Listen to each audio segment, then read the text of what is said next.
NASCAR Xfinity Series race has officially concluded from Dover Motor Speedway, and we see a lot of chaos, a lot of carnage, a lot of wrecks, and a great finish to end off the Xfinity race. What's going on, guys? It's Daniel, and welcome back to the video. I just got done watching NASCAR Xfinity Series race from Dover National Speedway, the Bet Rivers 200. We had quite a bit to talk about from this race, so let's go and talk about it. So for the green flag drop in today's race, Anthony Alfredo, Garrett Smithley, Josh Williams, Jeb Burton, Blake Perkins, and J.G. Gilley would all have to go to the rear of the field for unapproved adjustments. So at the start of the race, you had Brandon Jones lead the field from the inside, and Riley Herbst on the outside, and Brandon Jones got a really strong run and was able to clear for the lead. Meanwhile, Justin Allgaier jumped up to second. The first caution race came out lap number 5 when Dawson Cram got into the back of Hailie Deegan, and Hailie and J.G. Gilley had nowhere to go. She clipped J.J. Gilley, hitting the inside wall really hard, bringing out the caution. I don't know what Dawson Cram's doing. It's kind of funny. That's the same car that basically was involved in the incident at Richmond. I don't know what they were doing there. Tough break for Hailie Deegan and a couple other drivers there.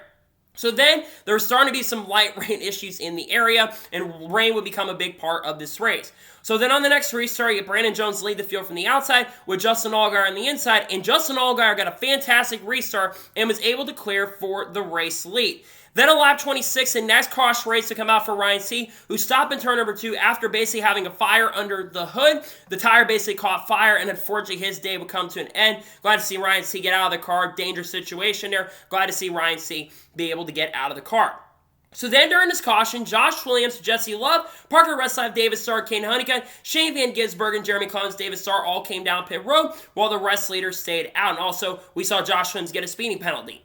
So then on the next restart, you had Justin Allgaier lead the field from the inside with Brandon Jones on the outside, and Justin Allgaier got a great restart and was able to clear for the lead. He started pulling away. Cole Custer tried to close in, but it wouldn't be enough, and coming off the final corner, Justin Allgaier would win stage number 1.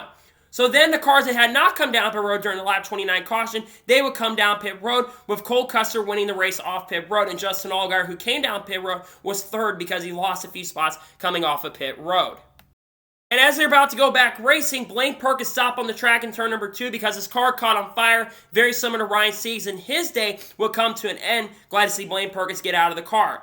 So then on the restart, you have Parker Retzlaff lead the field from the inside with Jesse Love on the outside, and Parker Retzlaff got a good restart, but eventually Jesse Love got a great run going off of turn number 2 and was able to clear Parker Retzlaff for the lead. Eventually, the guys with fresh tires, they started coming to the front, and eventually in lap 72, Cole Custer passed Jesse Love to take the race lead. Then Corey Hines started having problems on the apron from 16th position, basically rolling down the backstretch with no power. His day would come to an end because of an engine failure. His day would come to an end. Obviously, got to focus now on trying to do really good in his Cup debut tomorrow. But it would not matter at the end, as coming out the final corner, Cole Custer would win stage number 2. Then all leaders would then come down pit road with Cole Custer winning the race off of pit road. And then we saw Austin Hill and Justin Allgaier gain a ton of positions as he jumped up to second and third. So then on the restart, you had Cole Custer lead the field from the outside with Austin Hill on the inside, and Cole Custer got a great restart and was able to clear for the lead. Then a lap 103 trouble strike for Ryan Truex, who got loose into turn number 1 and got into the outside of Jesse Love, who hit the outside wall and had a flat tire. Truex just got a little bit loose. I can't really be mad at Ryan Truex for that because he's going for position because rain's in the area, because at this point rain was becoming a problem. That unfortunately cost Jesse Love a shot at going for the victory. And then the racing started getting very interesting as we started seeing a lot of lap traffic as the run went on. But then eventually, on lap 159, the caution would finally come out for rain. There had been a big worry about rain about an hour before the race started. Obviously, Cup got delayed a little bit, took a little time to get through practice qualifying earlier today. But obviously, rain was going to be a factor, and a lot of people thought that this was going to be the end of the race. During this caution, Cole Custer, Justin Allgaier, Sammy Smith, Chandler Smith, Parker Kligerman, and Kyle Sieg all basically stayed out while the rest leaders came down pit road. And then Sammy Smith basically ran out of gas on lap 164, coming to a stop and was out of fuel. After getting one to go, NASCAR decided to go ahead and extend for more rain, and also because Caden Honeycutt has stalled down the back straightaway. So then eventually NASCAR gave up with about 34 laps to go, and they would bring the cars down pit road for the red flag. And I think we all thought at the time that this probably was going to be the end of the race, because once you get to the end of stage number 2 in these races, NASCAR can call it. But NASCAR actually decided to go ahead and get it back going. And with 33 laps to go, the race would change once again when Cole Custer and Kyle Sieg came down pit road when it was closed, meaning that they would have to start at the tail end of the longest line. Then the next lap, Chandler Smith came in when the pit road was open. Then on the next restart on lap 173, you had Justin Allgaier lead the field from the inside and Austin Hill on the outside, and Justin Allgaier got a great restart and was able to clear for the race lead.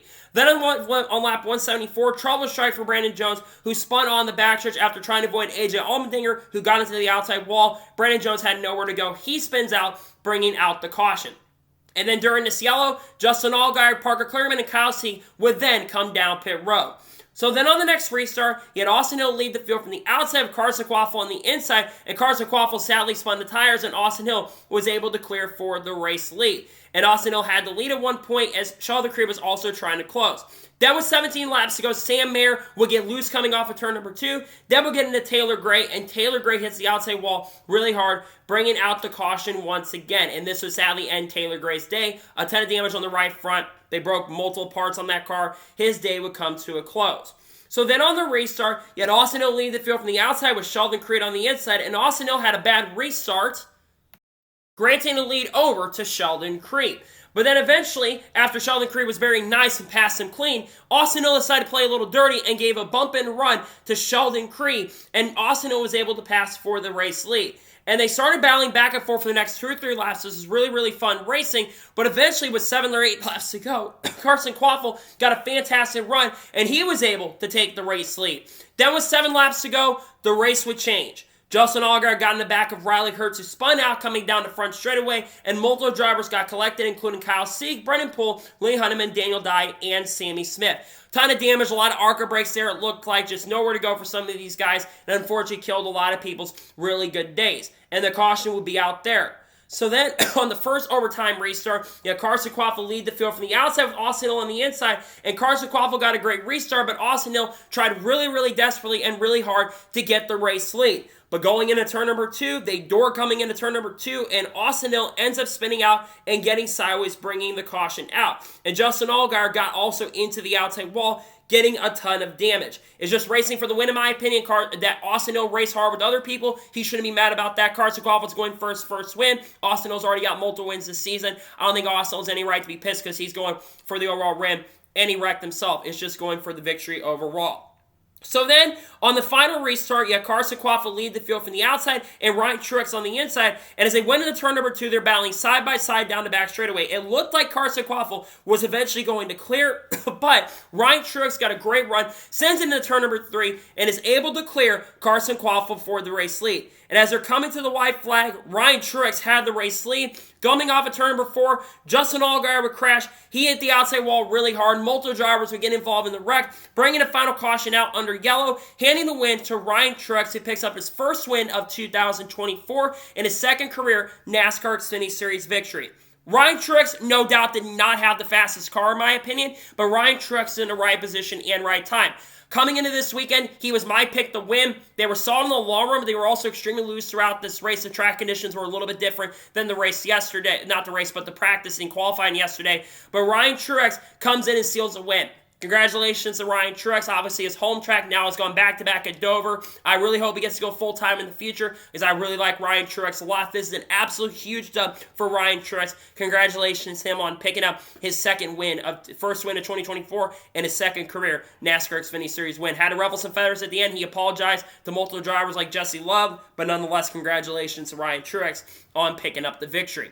So now we'll go ahead and take a look at the race results, and then I'll give my score and thoughts on today's race. So Ryan Truex picks up the victory. Carson Quaffle finished his second. Fantastic day for Carson Quaffle, in my opinion. Look, Carson Quaffle was really impressive. One of the best cars on the long run. I thought he had it, to be honest. If they didn't have that crash for multiple drivers wrecking at the end, Carson Quaffle goes on to win. But I'm telling you what, if I'm Dale Jr. and Junior Motorsports right now, I'm looking to put this guy in a full-time seat next year, because Carson Quaffle is absolutely amazing. He has finished second and fourth in both his starts.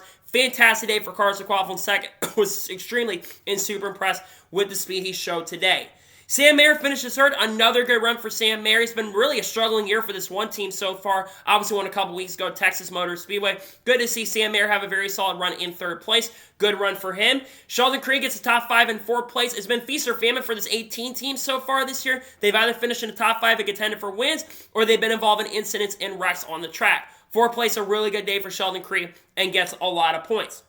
Cole Custer finishes 5th. I think he had the fastest car in the field. Unfortunately, Cole Custer's team gracefully got the pit strategy wrong to cost him a shot at the win, but he still got up there and recovered, and they still get a very solid top 5 finish. Tough day as Ford is still not won in any series up to this point yet. That could change tomorrow, but nonetheless, a great day for Cole Custer in 5th place. A.J. Allmendinger finishes 6th. Solid day for him. Chandler Smith finished 7th. A little bit of a disappointing day for Chandler Smith, and if 7th's disappointing, that means you had a good year. But I feel like Chandler Smith, after starting the year off strong, he's not been as strong as he's been at the start of the year. Nonetheless, 7th place is still a solid run for sure, but it's not a fantastic run in my opinion. Kyle Weatherman finishes 8th. A fantastic day for Kyle Weatherman. Struggled early, was as far back as 25th, qualified up front, but he got the track position at the end and gets a very respectful top 10 finish in 8th place. I think that's his first or second top 10 of the year. A really good point say for the 91 team.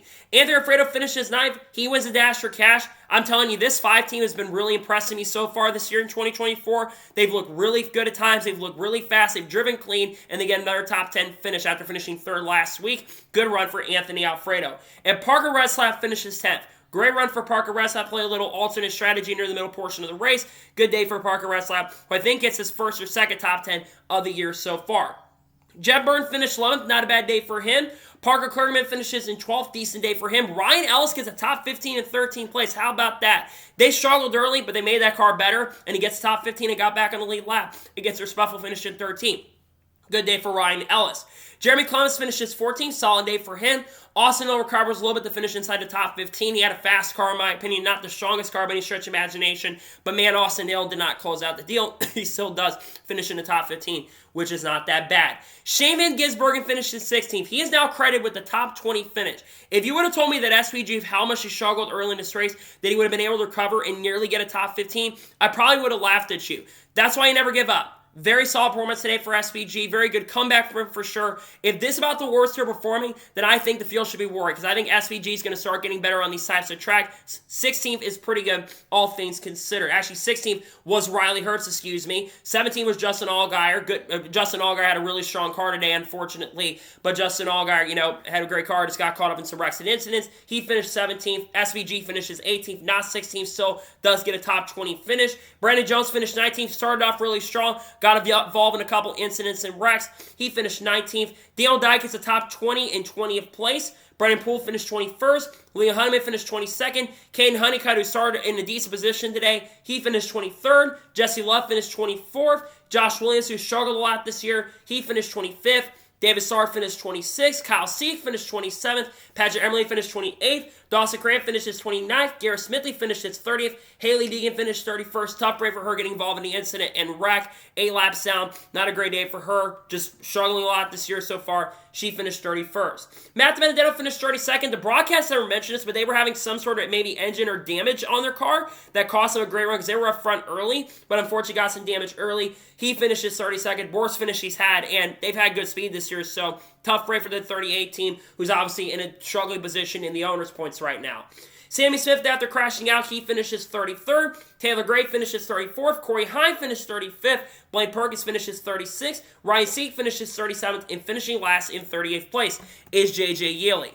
So now we're going to talk about the overall race as a whole. I'll give my score and thoughts on today's race. Honestly, this is probably the best Xfinity Series race so far in 2024. There was a lot of comers and goers throughout the field. There was a lot of multiple lanes available. I was really worried that lanes were going to be available because rubber was not coming down for the Cup Series cars earlier today. But as the run went on, the rubber was being laid down, and you could use up to 2 or 3 lanes. It was really fun and interesting to watch. You guys are really good on the long run, and you guys are really good on the short run. And the restarts were absolutely fun and amazing. And I thought the finish today was absolutely excellent. I think this is the best Xfinity Series race so far of 2024, which Dover, I've never thought of being an amazing track at times, but I think Dover's gotten better in recent years. I'm going to give today's NASCAR Xfinity Series race overall a 9.2 out of 10. I think that the rain holding up certain parts of this race because the rain coming in made it a little bit lower score. But when they actually were racing today, it was just absolutely phenomenal and incredible to watch. So nonetheless, I thought today's race was really exciting. I thought it was very, very fun. And I thought the Xfinity Series put on a good show. The Xfinity Series always usually puts on the best product. I think today was a really good product for the NASCAR Xfinity Series. So that is going to be today's NASCAR Xfinity Series race review from Dover International Motor Speedway. I want to thank you guys for watching. Please subscribe to the channel, notifications on, so if I win a video, it does go live on my channel. Follow me on Twitter, Facebook, and Instagram, and support on Patreon as well. Let's go jump over that and comment your thoughts below on today's video. What are your thoughts about today's Xfinity Series race? Let me know below. Let me know your thoughts in the comments below. And congratulate Ryan Truex on picking up the victory. Let me know your thoughts in the comments below. Tomorrow on the channel, we're going to have a NASCAR Cup Series race review. We'll also have the starting lineup video. We're also going to have an SVG video later tonight. And there should be a NASCAR news video on Monday. Got a ton of great content dropping on the channel that I cannot wait for you guys to check out. So anyways, like I said, I want to thank you guys for watching today's episode. And I'll see you guys next time for more great awesome NASCAR content on the channel like this. Take care, everybody.